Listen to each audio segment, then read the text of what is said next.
All right, great. All right, welcome everybody and everybody who will be joining us. I hope you can understand me perfectly. Please leave your mics on mute so we can hear Stephen talk. Welcome to From Britney to Barbara, our little online talk format at the beginning of the year. I'm René Freudenthal with the Karl Schurz House, and I'll talk to Stephen Phillips-Horst in a hot minute. But here's a quick info about what we're doing tonight and who Stephen is. We've been going with Britney Spears into the darkest depths of being a distressed pop queen, with traumatized Prince Harry onto the therapist's couch, with Barbra Streisand through her most glamorous decades as America's style-defining diva. Celebrity memoirs, often written by or with ghostwriters, can provide astonishing insights into some of the most exclusive lives on the planet, be incredibly entertaining as a source of gossip, but they can also cleverly manipulate the public's view of a star's brand. Stephen Phillips-Horst knows celebrity memoirs, I think it's fair to say, like nobody else. The comedian from New York City discusses, creates, and hosts with Lily Marotta the hit podcast Celebrity Book Club for iRadio, which features weekly tomes from top celebrities like Matthew McConaughey, Melissa Etheridge, Matthew Perry, or Madonna in an inimitably funny, sharp-tongued, and philosophical way. Stephen has worked as a speechwriter for New York's former mayor, Bill de Blasio, and on political campaigns, as well as in marketing. He appeared on TV shows, very exciting, such as Broad City and Girls. And his podcast comes recommended by none other than the New York Times and the New Yorker. Hi, Stephen. Hi. Thank you so much for having me. This is really a thrill.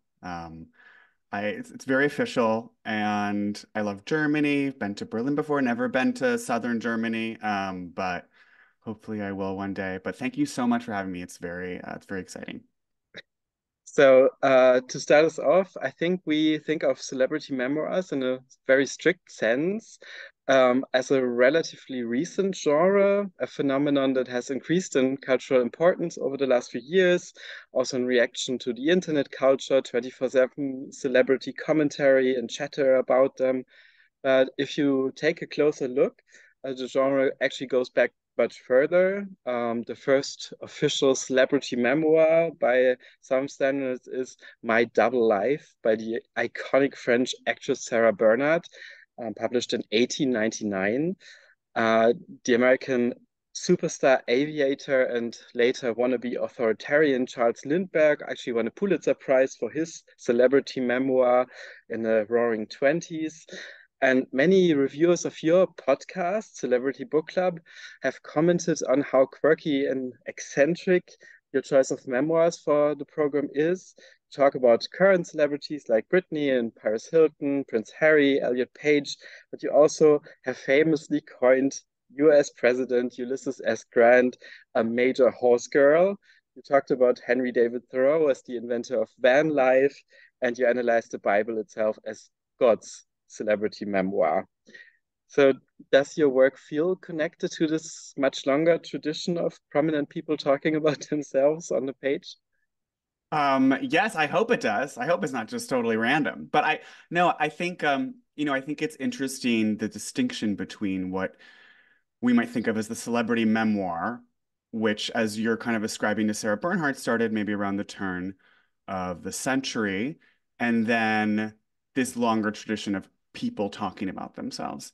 Um, of course, we have the Joan Didion book. We tell ourselves stories in order to live, and and I think, obviously she's talking about that the requirement to piece narrative together and make meaning out of our lives, and then invariably the self-mythologizing that comes with that. And then I think also maybe she's also maybe defending the act of writing itself, right? We have to write things down. We have to tell our story. I think with celebrities, there's always a sense of correcting the record, right? There's a reputation about me out there that finally I'm going to change and I'm going to have only my own voice mediated obviously now by a ghostwriter and a publicist and an entire media arm, and then additional press that then disseminates your message.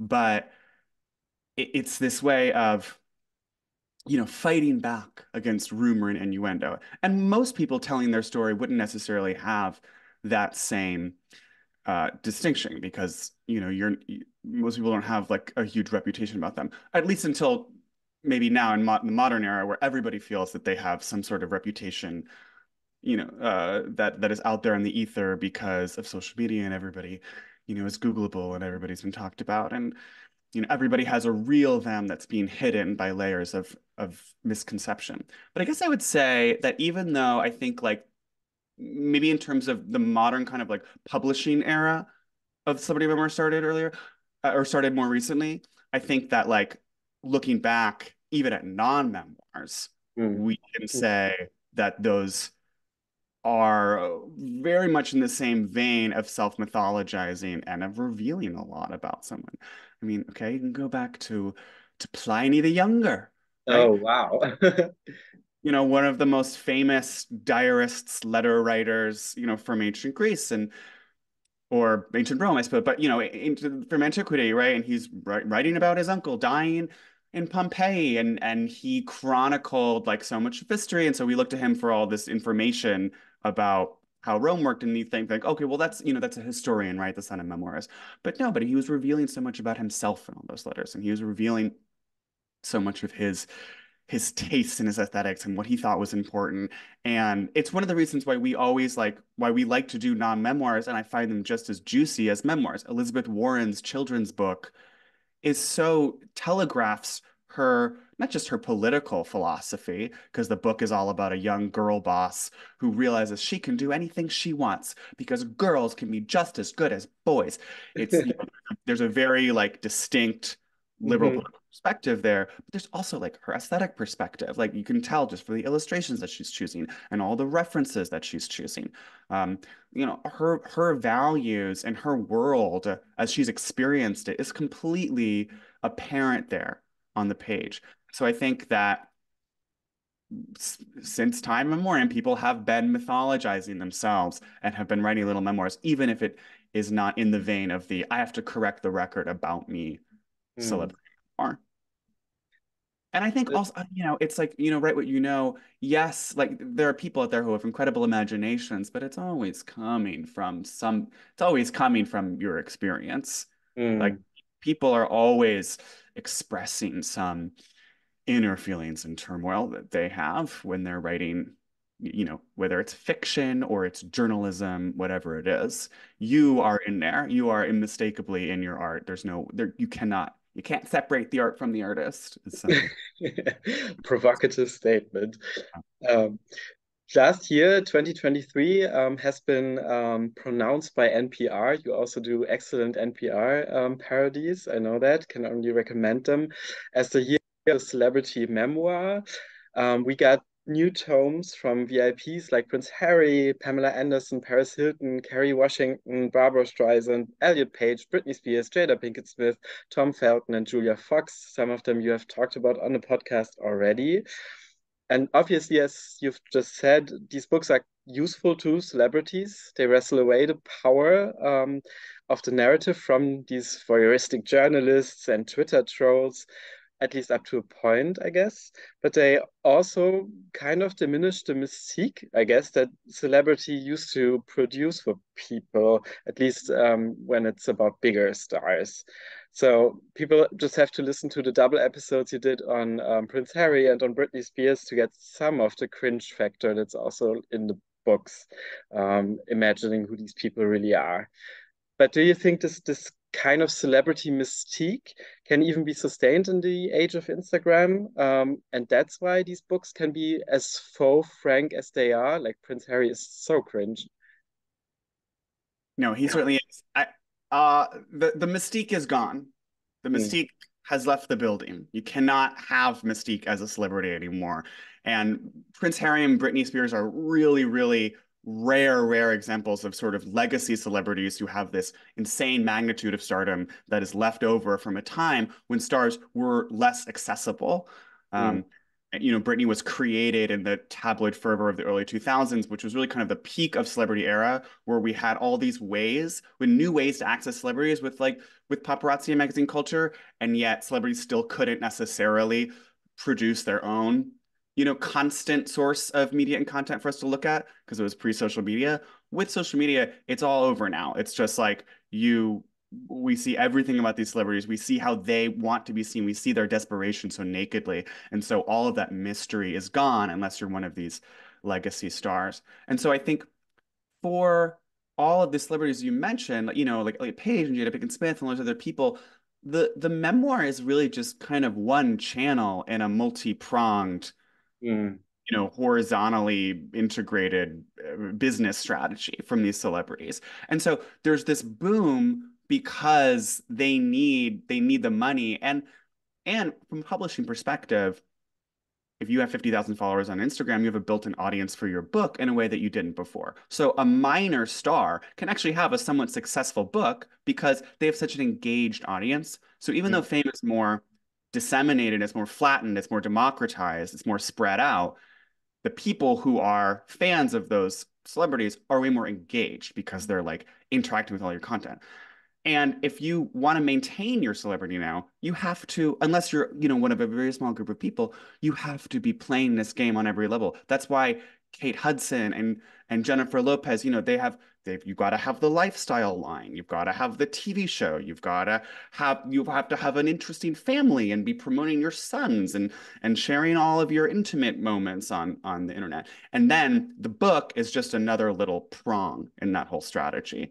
But it'll sell enough because you've got the audience right there. So I would think that I think they use the kind of the PR strategy is to say we're correcting the record, but the reality is this is just another thing that you have to do to maintain relevance. It's just one more little tool in your arsenal of fame maintenance.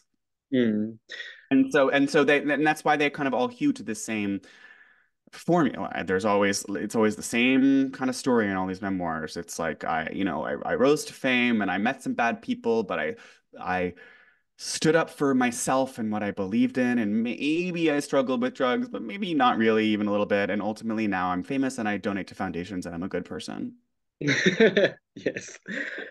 So in the past, at least in the 20th century or later parts of it, memoirs memoirs operated as these kinds of sober, grand reflections of a star, looking back on a full career, kind of like a triumphant victory lap, telling this fairy tale you just talked about. But now, and that's what you've been telling us already. Public figures, even of minor status, micro celebrities, are writing books in the middle or even at the beginning of a career. And these books seem like nothing much more than PR toolkits or ways to make money. You've just hinted at that. And you use that trend to hilarious effect, I think, in the podcast when you talk to Lily about really random reality TV stars. Most Germans will not have heard about them. Overambitious wives of fading actors like Alec Baldwin. Um, and those are, I think, the most fun episodes of them all because the pure absurdity of celebrity, of it being so elusive, being famous is so elusive, you can lose it so quickly. And its dependence on us to be willing to believe in it, to believe this person must be famous, this comes out so clearly. So, do you think about when you work on them and prepare for the podcast or for your other writings?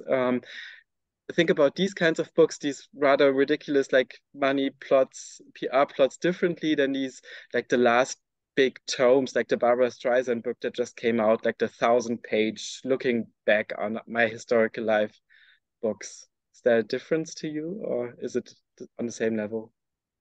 I mean, yes and no. I definitely think that those books are fun fodder for our podcast for sure, because people love to make fun of um, dumb people, and when there is a chasm between someone's perceived importance and what we can obviously tell is their level of fame. and impact on society, then the wider that chasm is, the more inherent the comedy is. And so you have people like Hilaria Baldwin, Alec Baldwin's wife, writing this, ridiculous lifestyle book about doing yoga, and you're kind of like, well, who the fuck are you, Hilaria? And also, it's hilarious that your name is Hilaria. Like there is, I think clearly people gravitate to those, and so it's a little bit like shooting fish in a barrel, trying to make fun of those kind of books, and like the the captains from Below Deck. Each there's a Below Deck is a reality show about people who work on fancy yachts. There's a Mediterranean version and a Caribbean version. Each captain from the separate series has their own memoirs, and they're both called like Lost at Sea or something. And they these are not famous people at all. Like they're not even probably rich at all. And they have, they track the same kind of narrative of I had a hard Scrabble upbringing, but I learned my lessons, and here's how you can apply them to your life. And so there's this desperation there for attention, but also for relevance, and to make sure that that what they have to say is impactful or can be useful in some way. Like, please don't ignore me. And I think that desperation is obviously funny, but as I was saying earlier, it's like the big, huge stars there's less and less of them all the time. And so those kind of Barbra books, the looking back on my career books, we're going to have less and less of those because there isn't, when Addison Rae comes out with her book, she's not going to come out with a book when she's 75. She probably already has a book. This is like or, if she's not, she's going to have one in 2 years. And it's going to be like, what I learned in the trenches, and it's going to be like 7 tips for being a successful badass, whatever she is.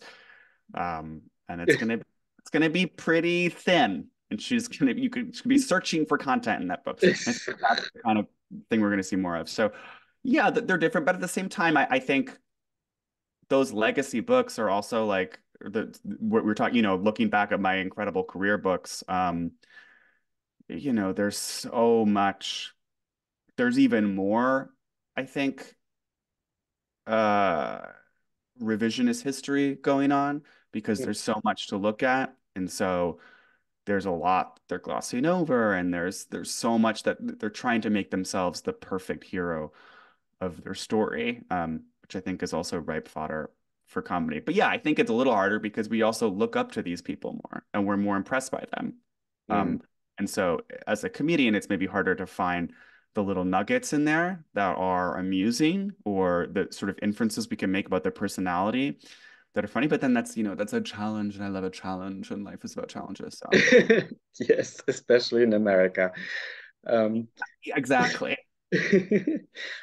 So you often emphasize in interviews, you said that in the New York Times, for example, that your own keen interest in celebrities and their memoirs is actually real and a bit more earnest than people might assume from the tone of the podcast and or how you're talking to them about us.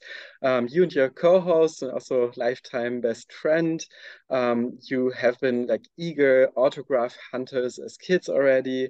And at the same time, that's a bit surprising to me when I learned that in the beginning, because you're both so fierce and funny as cultural critics in the podcast, diving into these micro details about celebrity, with giddy abandon and incredible feats of imagination. And if I were a celebrity, I think I would be absolutely terrified to be featured on this podcast. I would just not write a book because it might be on the podcast.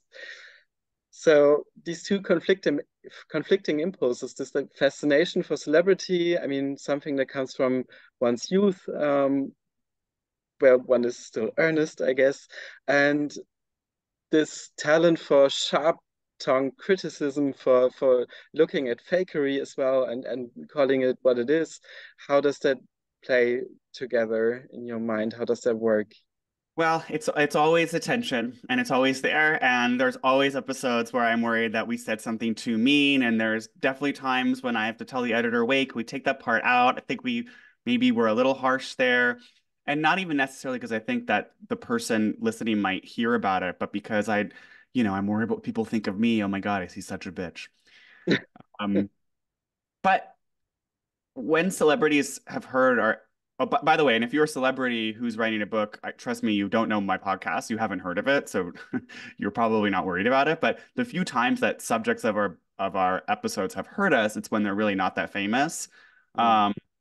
Um, Stephen Kojo Karu, who's like a fashion reporter on this entertainment channel in America in the early 2000s. We did an episode on him, and he like reached out to us, and and we totally made fun of him, but he got it, and he thought it was really funny, and he has like also a wicked sense of humor and a sharp tongue, and we ended up having him on a live show we did in Los Angeles, and he was really funny, and so I think he appreciated that. I mean, someone else we did an episode on was like kind of a C-list actress who was on a TV show, and she wrote a book about sleeping with athletes.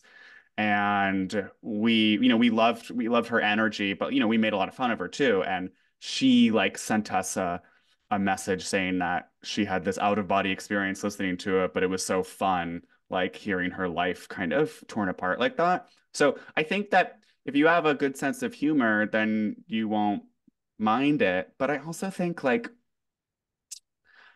as a critic, as a writer, I always like to bite the hand that feeds me. I always like to like push things too far. I think that's kind of the point. And if you're too afraid of making people mad, then you're not going to be a good critic. And in pieces that I've written for, various publications, like, you get pushback from editors that say, oh, can we soften this? Can we change that? And I'm always saying, you have to fight with them to be like, well, let's keep this. We can take this out. But I think I always want to try to be harsh because then your voice has more authority. And, I think society needs its critics. And there's so much just unabashed praise out there in the world. There's so much uncritical celebration of everything that everyone does and constant validation of everyone just for doing anything they do. And even so many kind of like, purportedly critical reviews are so toothless. And there's so many reasons for that. People like have tribal affiliations, they have financial considerations, the places that they're writing for or platforms that they're using, like have certain relationships with people and institutions that they don't want to criticize. So there's all sorts of reasons why criticism can feel toothless. And so I like at my perch of not being that, I'm not famous. I don't like make such big waves. I feel like I can still be a bitch. And so I've got to be a bitch while I can, because if I don't, who's gonna do it? Before you're famous and they write about you. Exactly. So maybe the most remarkable trend in celebrity memoirs over the last few years, and you have remarked on that in the past, is these kinds of most often female classic 1990s or aughts, female celebrities setting their stories straight, coming back, deconstructing their reputation from back then, this cheap misogynist tabloid furor, you've already mentioned that back then, that has really harmed their lives and careers for some years in some cases. So examples are Jessica Simpson, of course, Mariah Carey, Paris Hilton, very famously with her new memoir last year. And again, of course, Britney Spears. I think we're all waiting on Lindsay Lohan to write one. And in many cases, this Right. right one, of course, yeah. I mean, Britney and her like little voice notes. Well, um, I remember the very gushing reviews about the Jessica Simpson book. I think that really changed how people see her. She really gained lots of cultural capital writing this book. Before that, it was mostly a tuna, the chicken of the sea, at least in Germany. Um, but amongst these books, and you've often talked about them on the podcast, do you have a particular favorite that really works for you, that surprised you? Did one of them really fall flat for you? And is there one memoir in this category that you're still really waiting for, that you really want to read? I would say certainly content-wise, some of them surprised me. Paris Hilton's story of being abused at these it's kind of this psychotic world of like youth rehabilitation schools was really fascinating just as a piece of like gonzo journalism, if you will. I didn't know much about this world, and I had even watched the documentary about her, but that wasn't like as revealing. I think partly because her as a celebrity, like in the visual format, she just felt a little bit less accessible in that documentary, was too polished. But the book really felt more raw, and like there was just details in there that were so visceral and about, these like security team coming into the Waldorf Astoria where she's living with her parents when she's 14 and like pulling her out of bed at 6 in the morning and whisking her off to Utah to this prison, basically. That kind of stuff. And then she like has all these prison escapes and she's like hiding in a gas station for, 24 hours while cops are looking for her. It's really, edge of your seat thriller kind of stuff. And harrowing and shines a light on a piece of society that we don't really know about. So I definitely enjoyed that. I would also say all of these books fall flat for me because Yeah. the PR strategy behind them, I think, is so in a way takes a lot of agency away from women and from the public and their relationship to them, that I think it kind of like it casts it in this way that like women were so abused by media in the society and they had no power at all, and now finally they're successful and we're all feminists now. And I think that like you know it takes away a lot of the agency from their artistry. People like Britney Spears who were doing such amazing work in the 2000s, or Lindsay Lohan, who was like a great actress. Like, and I think it takes away a lot of the true like earnest love and appreciation that people had for them during that era that you're talking about. And I think people's ability to parse the difference between media sensationalism and fun stories and like actually, judging someone or disliking them or thinking that they're not worth your time or not worth your respect. So I do think that there's kind of it falls flat because it flattens that Mm. whole time period a little bit. But what was the last part of your question? Oh, who do I want to see that hasn't yet? Yeah, for sure, Lindsay. Although it would be like a blockbuster for sure, because obviously her life has a ton of ups and downs.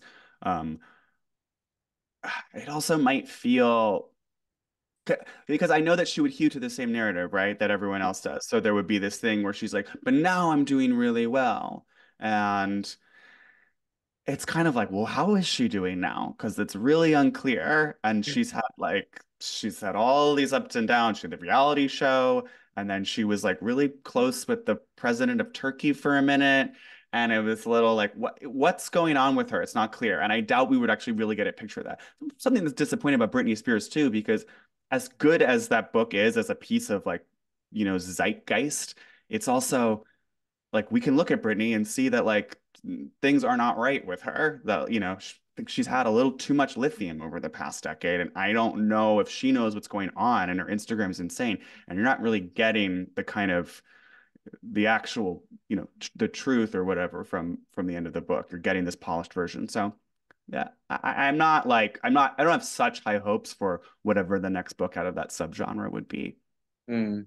There's also like in these middle of career memoirs, there's a weird sense of you need to provide closure, even though these people are Yeah. still middle-aged at best, and they already want to portray themselves at peace and no longer in any kind of that's kind of like you can't overcome it. Like you cannot say, oh, my life is still so and so. And yeah. There has to be this Zen moment at the end Mm. where you've started your foundation, and even if you just went through a harrowing divorce, like everything's great, and you wake up every day smiling, and you're so proud of what you've done, and you're excited for the next chapter, but it's always like the last chapter, and you're kind of like, well, I don't know, maybe there's more, babe. You're only 46. Conscious uncoupling. Yeah. Um, I think what's extremely fun and valuable about Celebrity Book Club is that it expands on this limited scope of what people think about when celebrity memoirs get discussed. Not only branching out in historical figures, we talked about it before the event began, like Ulysses S. Grant or Abraham Lincoln in the latest episode, but also in being open to different forms and formats of celebrities push publishing books about themselves. So you have talked, for people who don't know, about poetry collections by Lana Del Rey, Jewel, and Megan Fox, about so many cheesy celebrity cookbooks, always such fun, about Barbra Streisand's absolutely insane coffee table book about her mania in redecorating mansions all the time in which she does not live, about Yeah. Natalie Portman's email correspondence with Jonathan Safran Foer, and I was thinking, especially because I know she's also your top Spotify Wrapped artist of last year, if not the most mass consumed kind of celebrity memoir of all times are the songs of Taylor Swift, Times Person of the Year, of course. So would you ever take on, I mean, I know you're a music fan, you've talked about songs in episodes as well. Um, would you ever take this work on, or would you fear the wrath of millions of Swifties? And do you think she'll ever write a memoir, being like the biggest star on earth now? Well, first of all, you've done your homework. You know, Taylor Swift was my number one most streamed artist this past year, like every other basic girl on the planet. Um, and I would welcome the wrath of the Swifties. You know, I'll take all the press I can get. Any attention is good attention, as far as I'm concerned. Actually, we almost did a Taylor Swift book once. We were in Los Angeles and we were trying to figure out what show we were going to do for our live show, and it was the day of the show. We hadn't figured out our book, and I was at a Barnes and Noble in the Valley, like frantically pulling all these books, and there was one that was just a book of quotes by Taylor Swift, and they were What? all yeah, it was like a small book. It was about yay big, and it was like they were really like basic quotes, just like from like interviews, just being like people think that they know me, but actually the real me is a girl who's at home, like with her cat or something. Just a totally basic kind of quote. And we were like, oh, this could be easy because we need something we could like read quickly. We ended up going with Bobby Burke from Queer Eye's interior design book, which was very funny, and it was all about him being like, the color green is calming. But I would totally do Taylor. I think like Taylor is, I think she totally deserves Person of the Year. I think she represents everything about, the monoculture and everything that we've been talking about like monetizing every little piece of your life. I mean, she has this incredible way of re-monetizing things she's already monetized, where she's re-releasing an album, and then with the re-release of the album comes the vinyl release and the new sweatshirt to go with the song that's re-released, and then that becomes its own lore that her fans are like so excited about, and then there's a countdown to the re-release of the sweatshirt.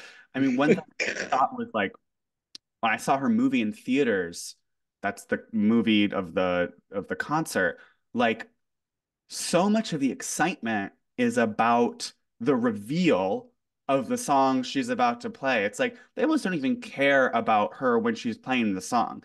It's this sort of like, what is the song going to be? It's like just the statement of the content itself is more important than actually consuming the media and like enjoying what she's producing and singing and dancing. It was kind of a wild dynamic, and it just shows like how much people have like internalized every little thing that she's done, and she's managed to make the kind of machinations of her fame itself and her career itself more important to her fans than the lyrics and the musicality, which of course I think is actually really good. And I do think Taylor is a really talented songwriter with turns of phrase, and she does a great job of like finding little, of mixing like original kind of poetic turns of phrase um, you know, with cliche, so that it becomes like accessible and recognizable, and yet you can kind of make it your own and extrapolate your own issues onto whatever song she's singing. So I think I'll just say I think that she's a very like contemporary figure, and she is deserving of all the attention she gets, and she represents our time in a really like twisted way, but also underneath that is all this talent and excitement. I also think like so yeah, I would read anything she wrote, but I would expect it to be incredibly polished, incredibly fake, incredibly not revealing. I think Taylor is weirdly a not very she's not actually a truly very exciting person. I think her Mm, romances are all very chaste, you mm. know. She has this very kind of like high school energy to her. She isn't really like matured much beyond that. Even Reputation, which is supposed to be like a matured, sexy era, it's a very kind of like It's very sterile somehow. yeah, there's something very middle school about it, about that performance of her sexuality, which is fun, you know. And I think part of why it works is because so many people can access it. It doesn't feel too intimidating or off-putting. You don't feel like, I think I said this on an episode of the podcast once, but like, with Beyonce, it's like she's so intimidating. I know that I can't be Beyonce. Mm. I watch Taylor and I'm like, I can be that. Even though, like, you probably can't, but you still think it. No, obviously I'm not gonna be as prolific as her. I can't write as many albums as her, no matter how many. No, Oh, not you yourself, but I mean, it's like the common, like you think you could be her, but really you can't. Like, I think that's what you were saying in a way. Beyonce is just like, it's kind of terrifying in a way, and also she's like anti-celebrity memoir to me. She's like, there's so many layers of opaque mystery around Beyonce. I just don't know, like, I cannot imagine the product that would come out of her PR well, agency. she's someone who I also think has probably a very boring personality. If you're hanging around her, I can't imagine that she's cracking a lot of jokes and like telling great stories. Like she seems absolutely kind of dead, but she's an incredible artist. She's brilliant. She's so like she's a perfectionist and she works with the best people and she has incredible instincts and obviously very, very talented.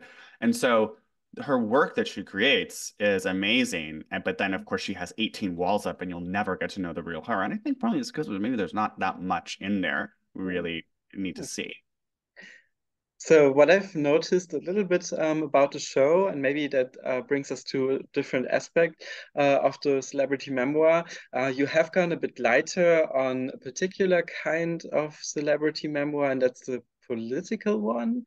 Politicians, of course, write memoirs when they try to gain some kind of higher office to make themselves accessible and like humanize themselves. You mentioned Elizabeth Warren. You did a very sharp episode about her quite in the beginning. Talked about Pete Buttigieg and also his husband's book as well early in the show. Did not go easy on them, I think it's fair to say. Did a few episodes about like the expanded Trump presidency's cinematic universe. But overall, the focus seems to have shifted away from political memoirs. And I was wondering about that because you yourself have worked in politics, and if one follows you on social media or anywhere else, you can tell that you are quite a political person yourself. So is it because you think politicians and how they write about themselves, or let ghostwriters write about themselves, are just too easy to make fun of? Or are they really not interesting enough because they are boring technocrats basically trying just to be people? Well, gosh, when you said that, my first reaction was like just real disappointment in myself. Oh I no. I feel like we're afraid to talk about politics and we're shying away from controversial topics because we don't want to upset our meager audience. And so I hope that's not true. I hope that's not the trend. Although I do think that maybe there's a little bit of kernel of truth to that fear because I think like I think it was more fun for everyone to talk about politics a few years ago. I think it was really fun to make fun of liberals and Democrats in this country who were so flailing in the lead up to the Trump years and then throughout the Trump administration. I think Trump was such a like inherently comedic figure that he kind of like he took so much of the wind out of everyone else's ability to be funny. And then in a post-Trump era, there's this kind of weird vacuum that no one is really filling, and people aren't, I think, as bombastic and pretentious as they used to be. Obviously, there's some funny things happening on the Republican primary side, but it's all a little bit like it's grasping at straws, I think. So I think maybe there's a whole element of politics which is just less interesting, and there's fatigue around it. And maybe that's part of it. Interesting. But I do think though that like those books are cool. I mean, we just did Abraham Lincoln, which is maybe more history than politics, but we talked about the Civil War and we talked about slavery, which is totally political. So I think that's still Yes. in there. But yeah, I mean, those books are, mind-numbingly boring. Like Mm. I was just reading, although I was flipping through Condoleezza Rice's memoir the other day at the library, and it was definitely a lot sassier than I expected, which was fun because I flipped through Hillary Clinton's memoir, and those things are impossible, which also could be funny to make fun of, but then I'm also like, Hillary, my God, it feels so dated to even talk about Hillary anymore. So I Oh don't know, God. maybe that's part of it. Interesting. It's also what I also found interesting is that you have completely forgone any of the, I don't know how many there are now, but of the Obama books. Like they've been like mass producing memoirs, and I think you haven't had them on the show. I was wondering, you also didn't do like one of the Trump memoirs. Is that just too like mainstream, or is I that think we've talked about doing Kellyanne Conway's book, and I'd love to do her book. I mean, I think she is amazing. Like, she's an extremely unique figure. Um, but there's this one image of her I can never get out of my head. There was some profile of her in the Atlantic or the New Yorker or something, and she's at a steakhouse in DC with the reporter, and they come and bring her a steak, and there's a scallion on top of the steak as a garnish, and she just picks up the scallion and swallows the entire thing whole, like a sword swallower. Oh my God. I always think of the image of her. So it's like I definitely want to read her book. But my fear with that is that it becomes too the takeaway for the audience is too obvious, and they're just like, we hate, oh, we hate Trump, but like, oh, like what a stupid woman, and so I want to resist obvious takeaways, want to resist obvious theses like to what we're talking about. And so maybe sometimes like we think about it, but then we're like, is it just going to be like, is it going to be so obvious? So that's sometimes why we might choose something that's going to be more surprising. Also, to be honest, we have to read so many books. So a lot of politics books are longer. And sometimes we're like, oh, let's go with a short one this week. A little note to the audience. In the last 10 minutes, if you have any questions, type them in the chat, and I will pose a few at the very end to Stephen, if you'd like, if there's something I haven't asked at all. So, quite a recurring leitmotif, I think, in the podcast is either Lily or both of you, stating that this week's book is absolutely insane. I kind of like talk it with you when I listen to the podcast by now, and I think it's kind of revealing and interesting because insanity, like in all of its different meanings, and celebrity are quite intricately linked in some ways. Star status and some kinds of delusional behavior seem to go hand in hand.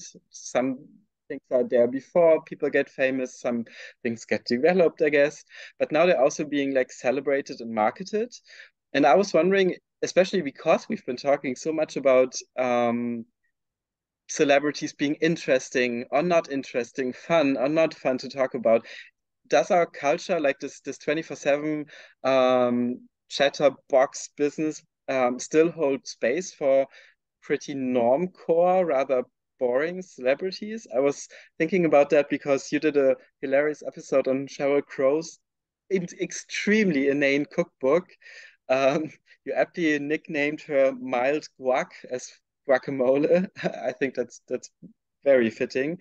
Um, and she and herself as a star and the book and its recipes, they felt incredibly dated to me already. And I was wondering, is there still like a space for celebrities to be normal and not slightly deranged, do you think? I mean, there's been a deranged president now. I definitely think that fame has become a mass psychosis, And because of its accessibility, there's some study that's like 40% of 12-year-olds polled like think that they will be famous one day. And maybe they will.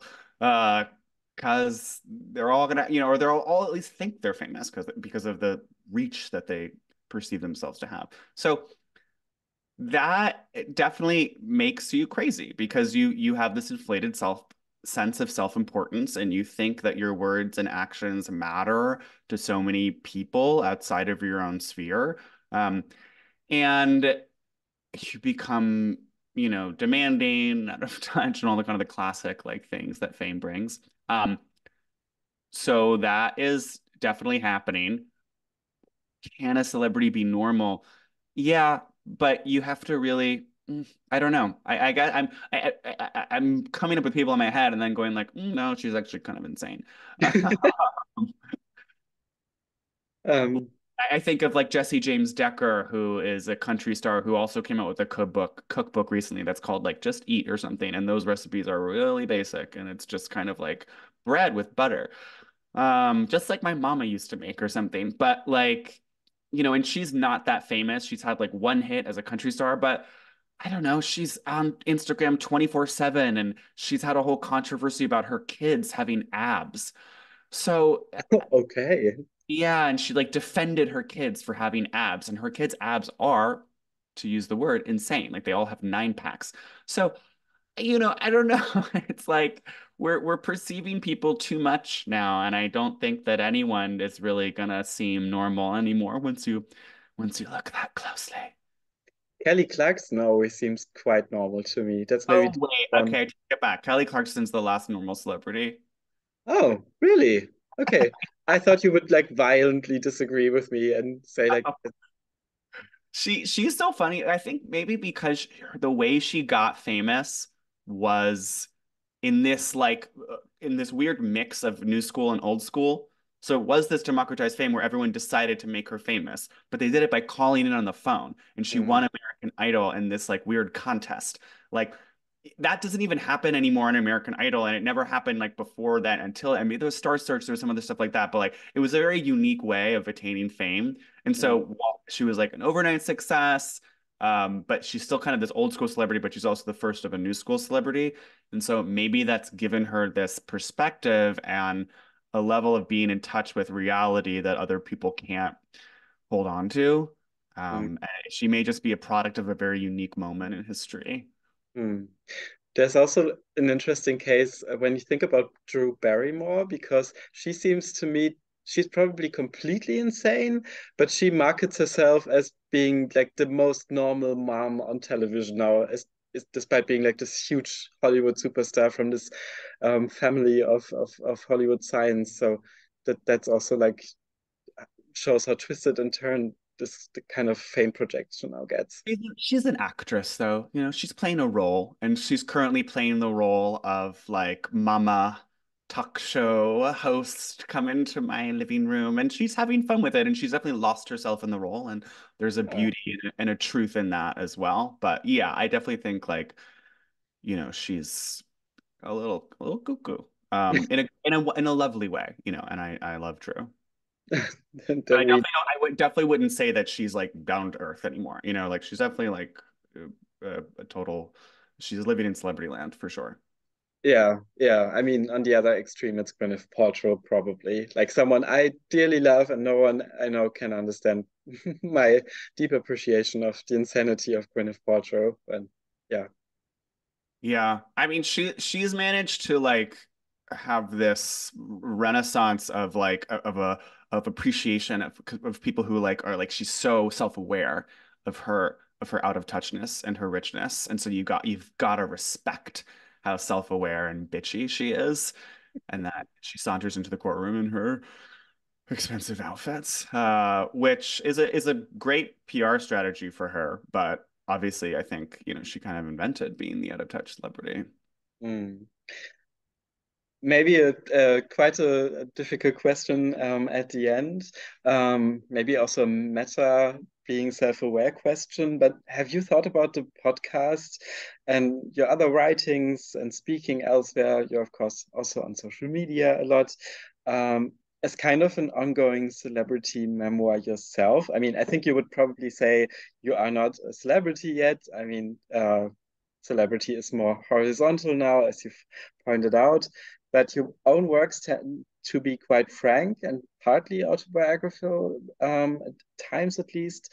And a lot of the podcast special charm, of course, lies in the banter between two real life friends, like being in their living room. And I've looked into the podcast reviews on Apple Podcasts, and actually, a lot of the fans of the show say they've developed like a kind of parasocial relationship with you, and even using that word, which is very on trend right now. I would definitely agree. You make that quite easy. Um, but I mean, being kind of if celebrity is not a word, you're definitely a public figure by now. So do you yourself ever think about your own narrative as it gets told by your digital and physical audiences? I mean, you've been in the New York Times with a splashy photo shoot. The podcast was in the New Yorker and so many magazines.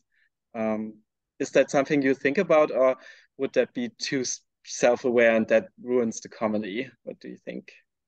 Well, I'm constantly thinking about myself, so Okay. that's definitely true.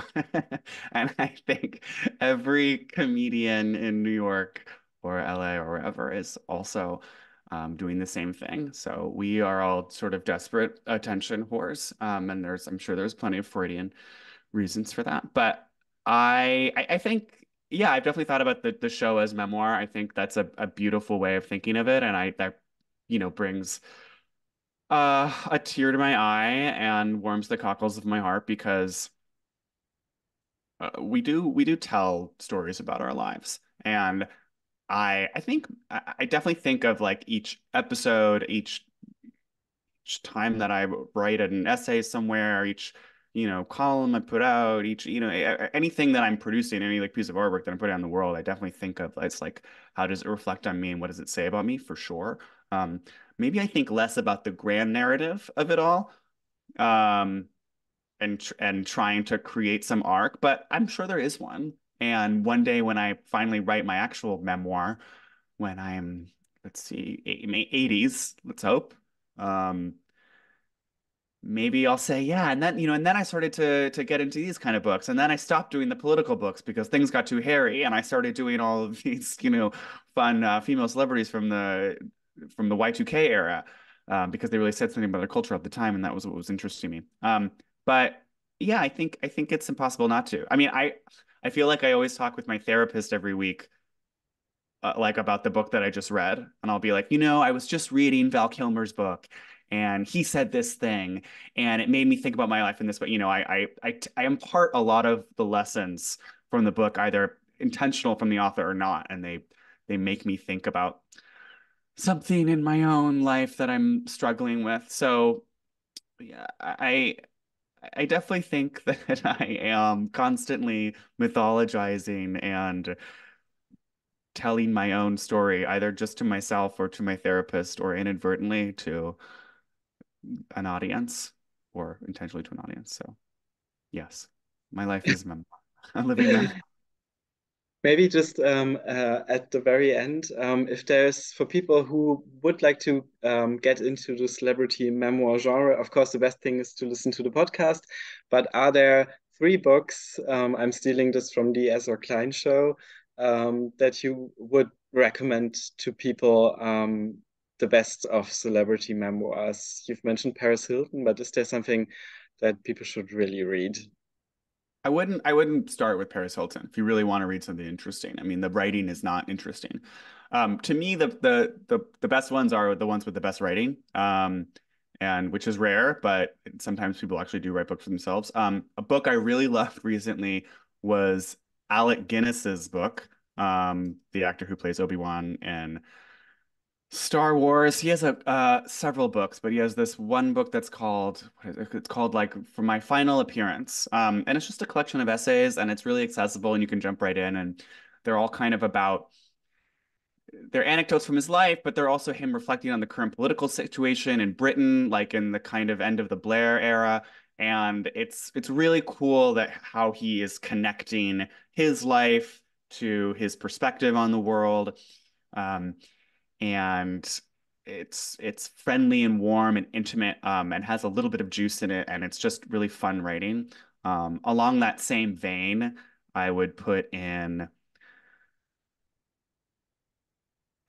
okay, Tina Brown's Yeah, yeah. of working at Vanity Fair is a thick tome, but it is juicy as all hell, and it is super raw and vulnerable. She talks about like childcare and feeling guilty about working while she's having a baby, and she talks about all of the, these very time capsule kind of machinations within Condé Nast, which don't really happen anymore because Condé Nast doesn't have that kind of power, and the magazine industry doesn't exist anymore. But getting a car to take you from the Four Seasons to lunch every single day is crazy. And that's the world they were living in back then. And it's the go-go 80s and it's the Reagan era. And so it's this snapshot of a crazy time in media and politics and wealth and America, but it's also, she's pretty vulnerable in the writing, which is cool. And another sort of fabulous, I guess these are all like British people, but I find to be, I think they're just more naturally erudite than Americans. It's just more in their culture. We're more muscle men, we're doers, but they're talkers.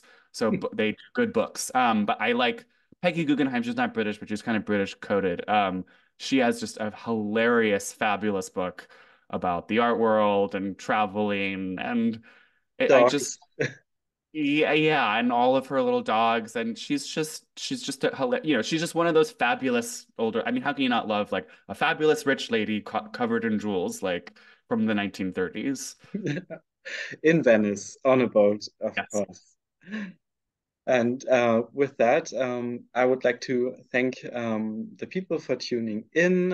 If you haven't had enough, tomorrow my colleague and I will be talking about the Netflix show The Diplomat with an actual diplomat, a former ambassador to Germany. You can Oh, find I want to watch that. Okay, signing up for that. please do. All the information is on our homepage. And most of all, I would like to thank Stephen Phillips-Horst, just back from vacation. It's been a true joy and a long-standing dream of me to talk to you. I also have a parasocial relationship to both of you. I will admit at the very end, you can find the podcast, as people say, wherever you find your podcasts. And everybody have a good night. It's been a true joy. Thank you. Thank you so much, Renee. This was really, really fun. Thank you for your questions. They were very smart and thoughtful. And thank you to Carl Scherzhaus and everybody at your institution. This was really, really fun. So I really appreciate it. Good night. Bye, guys.